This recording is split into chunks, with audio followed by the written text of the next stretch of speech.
and you receive your money in US dollar, you will be happy. Because if you have mortgage to pay in the States, it will be very easy. You don't need to convert. Okay? Now you have a situation, if I make, hello, we got a call. If I make Liberian dollars, it will be very difficult to pay my school fee abroad as compared to you. So you see that this policy is creating a situation in which some people are benefiting, those who have access to the US dollar, at the expense of those who do not have access to the US dollar. And the property owner, for example, they are the first group of people that are benefiting. I don't differ with you when it comes to that. One of the major things we talk today in the Liberian economy is corruption. Yeah. And the accusing fingers are being driven to people who Liberian state free do not hold loyalty to this country because they came from abroad. That is something but the policy is happening. But the reality is capital flight is something in any economy you try to stop. And as an economist, US dollar economy, it might be even whether or not the same guys who run in this country, take for example, let's just do a quick scenario. If you decided Liberian dollars should not be used, and these guys that are here still have the lineage, the interest in the United States because they have the family and they're sitting in a strategic position where they can get millions of Liberian dollars. They can have his booties that are sitting in places where revenue coming in US dollars. His booties are in banks. So he can take the money and go there, he can stay change it to US dollars. Hold on, Big Gibson. Hello? Hello? Yeah, you got to pull away from your radio and welcome to the Economic Justice Roundtable. Oh, we lost that caller. Okay. Yeah, wonder like I was saying, it doesn't make any difference if the guy is strategically sitting. Take for an example, I'm in one of those land ministry agencies as the head, and I have the capability to be corrupt, and I get huge Liberian dollars. Because of my position, I can walk and stay live with some of my colleagues. It may be difficult to convert. You may say that may compel you. Hello? Hello? Hello? Yeah. Yeah. Your name? Yeah, I'm back on the line. I'm sorry, come on. I just question, and then the lecturer was trying to answer it. Okay, but you didn't get an answer because you're back on the line. So what are you back for? Hello? Yeah, go ahead. You say you're back on the line. He said you were answering your question. So why are you back? So I want to share this to the lecturer. If, for example, let's say the door time, people who enter the US dollars or let's say the door coin through business transaction have to pass that money through the banking system to see if they want to send the money out of the country. Yeah. Now, let's such a thing should happen under this government, that a single currency be introduced in which a businessman will have no other way of taking money out of this country except by passing it through the banking system. Won't that help to boost the Liberian economy and create more jobs through passing money through the banking system? Okay, thank you very much. Let me just give you a clarity on the DOS era. During the DOS era, Liberia has always been. You're going back into history. No, that's a question I want to give him. During the DOS time, Liberia has always been an export country for raw materials. So what they did, they had something called the surrounding scheme.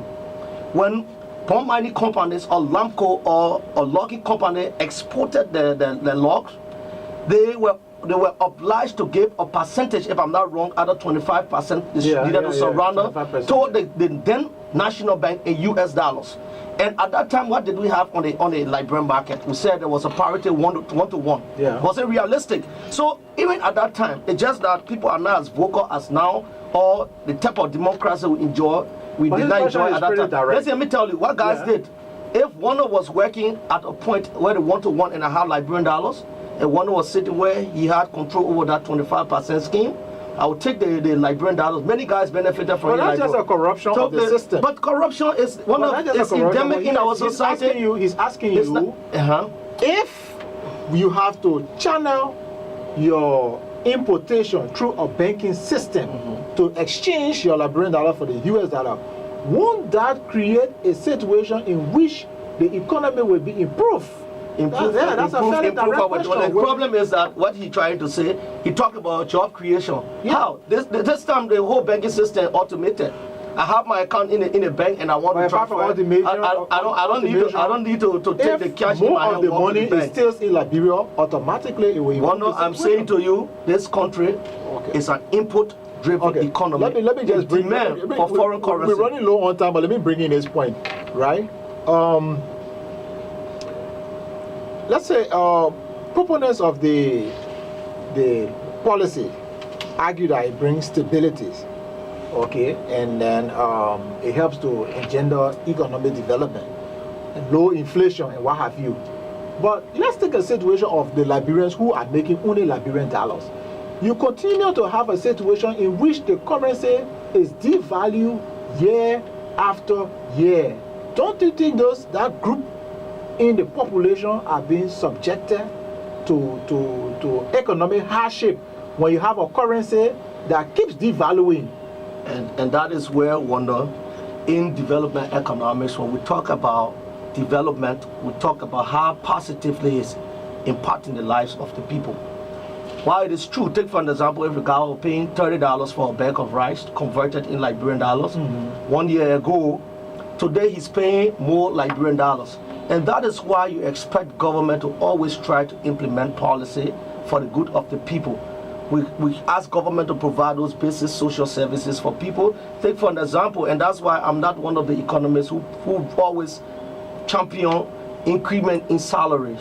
I'm one of the economists who believe. But why should you champion increment in salary? I don't champion it because what I want, no. As an economist, it's not about the money. Take for example, if government should make JFK very viable, where Liberians that are ill can go to JFK and pay small money. In actuality, your real income has increased if you are not going to go pay all that money. If you are not to take your family from here to run Ghana so they cannot die, and you can go JFK, you have the experts, and because you are Liberian, you can pay small money, you have gotten more money. Your purchasing power has increased because those things that you needed to use your money on, government is more like subsidizing those things. Take for example, in the high schools, if government makes the public school very viable, right, where you send your children there to get quality education at a very low rate, in actuality, government has put more money in your pocket because you will not have to say you will send your child to one of the expensive schools around here because your child will only get quality education when he goes to that expensive school. And if that happens, government is putting more money in your pocket. Let's take for example, government increase your salary. No government, this government cannot increase salary by 50%. No, this economy is not capable. It's not, look, the problem with increasing salary right now is not because they don't have the capacity. This government continues to increase the size of the government. This economy, right? They've created a lot of commission, agency, and all sorts of agencies that are consuming resources. So they are not in a position, they have no salary structure. You send somebody to an agency, they can create any salary they want. So we have people. One of that you are diving into. Yeah, but you brought the salary thing. What I'm saying to you, what I'm trying to tell you is that it is good for government. We're talking about the dual currency, right? Because the reason why I brought it, because you talk about people that are being paid in Liberian dollars. These are Liberians. I'm saying to you, government ought to formulate policies that will impact the lives of these people directly. That is, a Liberian who is ill should be able to walk to any of these hospitals, especially the JFK or Redemption Hospital, pay small amount and get quality treatment. How would they intervene strategically in the economy when they are using a currency for which they have no control over? That currency, very little control. Very little control. Because if you are dealing exclusively with the Liberian dollar, if you have a problem, you can get a workaround it. If you have a problem and you need money, and you don't have access to the US dollar, the US government, for example, they've been worried about the debt, but the truth is they don't need to worry about the debt because the US dollar machine is in America, for example. You know, so. Well, I can be clear to you. Yeah.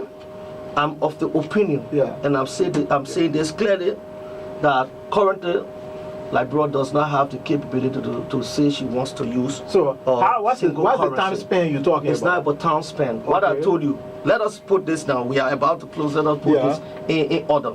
What we need to do is that first, policies in this land that is going to affect the lives of every Liberian needs to be carried out. The message Liberians need to understand what this is. Okay. Like I heard somebody one time talking about this. I think it's my Leonard big brother Sam Johnson. He talked about a Liberian conference where Liberians will come and deliberate on this thing. When I say it, maybe I'm not going to that conference, but I'm saying where we put money into our budget and make Liberians understand, so that if we start it gradually, just a simple one, let's say remittances, that you go to any commercial banks and you receive your money through Western Union Money Grant, will give you Liberian dollars. Liberians understand why that is good for the economy. When you say those things to people, gradual change or gradual phasing, that's why I said to you, yes, indeed, we'll one day have our local currency, but this should be a cautious operation. All right, ladies and gentlemen, you've heard the voice of Ebenezer Zia Gibson. He's a distinguished academic. He's an economist, and he lectures economics at the University